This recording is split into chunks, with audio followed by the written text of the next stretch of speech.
In this video, I want to talk about the Harbor Freight Flux 125 welder and how well it's performed for me in the last several months of hard use. But first, I want to get an overview of all the features that are on it and what it comes with. So let's get started on that. Now, as you can see, there is not a whole lot of variability to the control of this thing. You can adjust your wire feed speed between some arbitrary numbers, which do go from very slow to way too fast, so at least that's good.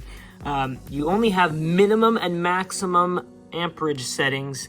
I believe maximum is 90, but I cannot find what minimum is. But they work for most of what you need to do. It's only intended for mild steel from 18 gauge up to 3/16 of an inch. I have done quarter and thicker, but you're not going to get very good penetration.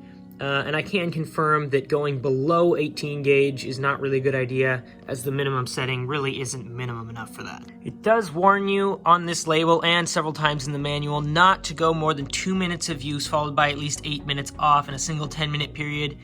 But I would say I've probably done the exact opposite at several different times, so it does put up with a lot of abuse. It has never overheated on me. Speaking of the manual, it is a very good place to find a lot of good basic information about how to weld, what the right kind of welds look like.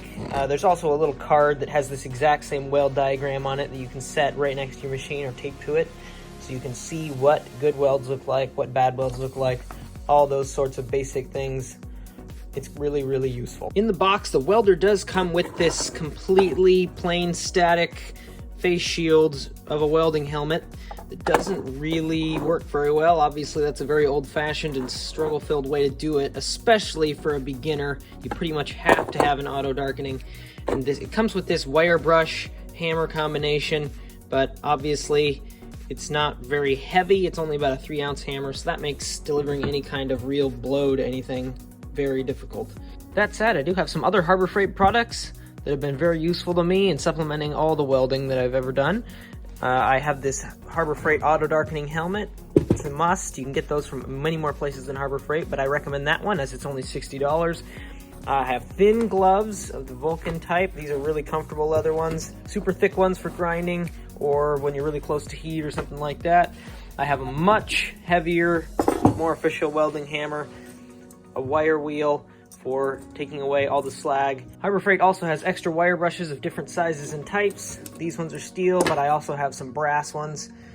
There's also these corner magnets so that you can hold your pieces where you need them.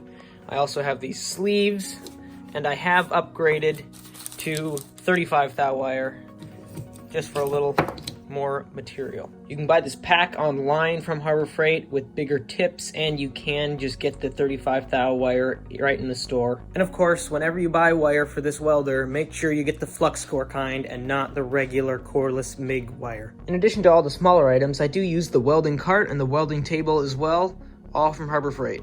I've had this welder for probably a year now, and it's done everything I have asked of it. It's never complained, it's never overheated, it's never had a problem.